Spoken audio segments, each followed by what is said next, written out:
It's the Dark Reading News Desk. I'm Terry Sweeney, contributing editor to Dark Reading, and I'm joined now by Yotam Ben Ezra, Vice President of Products with SafeBreach. Yotam, thanks so much for joining us today.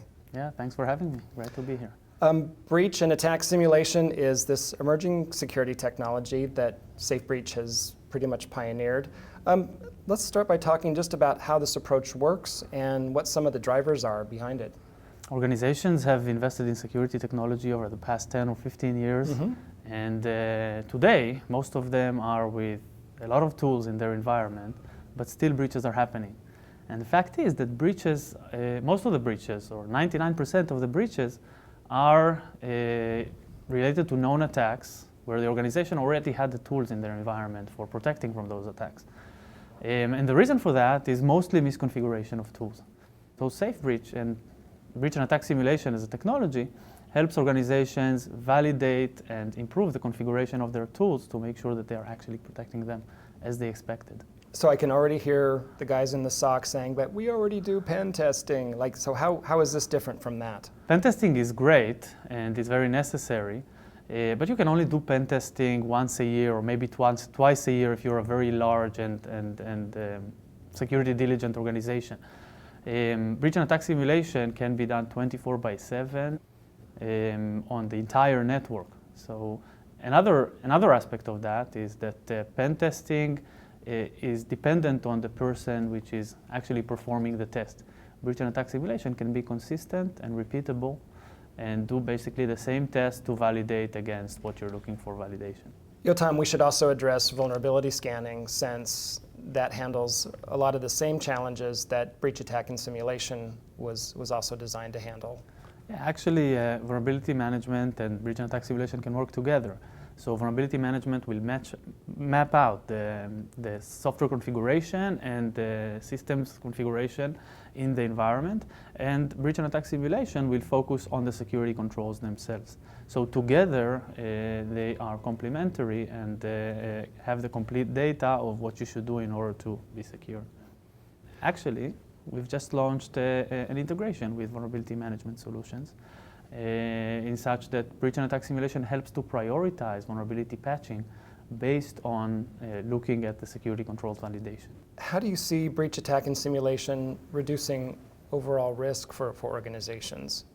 What do the reports give them that they can then act upon?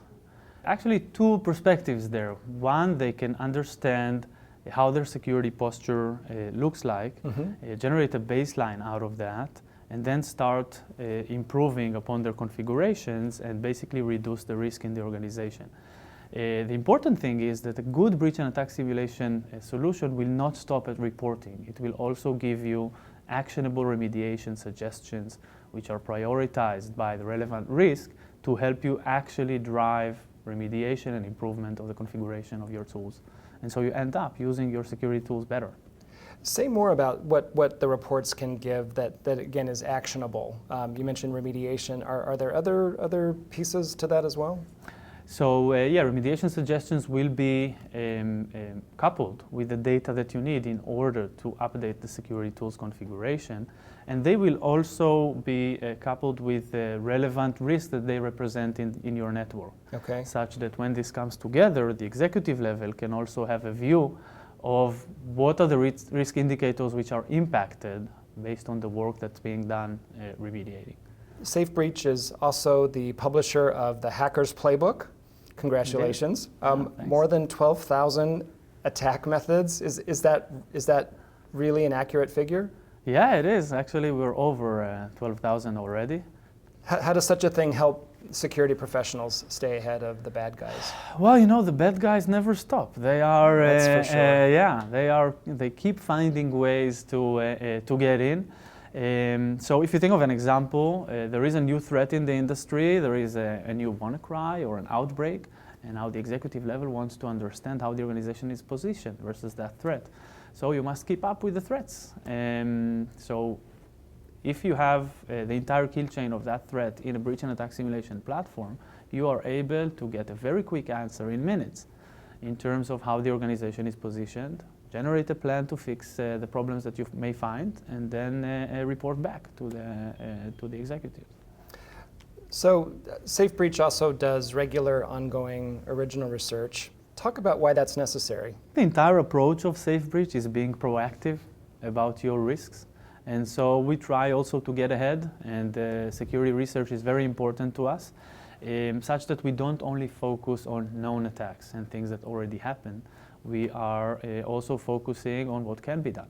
Sure. And so we're constantly looking at new behaviors, new techniques, new procedures that can be utilized to penetrate the environment. And those are all part of the things that are feeding the playbook of SafeBreach. Can you tell us about something that's out on the horizon that's particularly concerning to you? Yeah, definitely. I think many of the organizations we deal with are at some stage of moving themselves to either a cloud environment or a cloud-native architecture. Mm-hmm. So what we see is that the complexity of the environment and the character of it changes as a result. This introduces completely new attack surfaces and new risks and a higher level of complexity in operating the security infrastructure around it. And so we're adding support for cloud-native environments within the platform to make sure that organizations have the right visibility to address that. Some great insights into breach and attack simulation. Thanks very much for joining us on NewsDesk. We've been talking with Yotam Ben Ezra from SafeBreach. This has been Terry Sweeney for the Dark Reading News Desk. Thanks for joining us.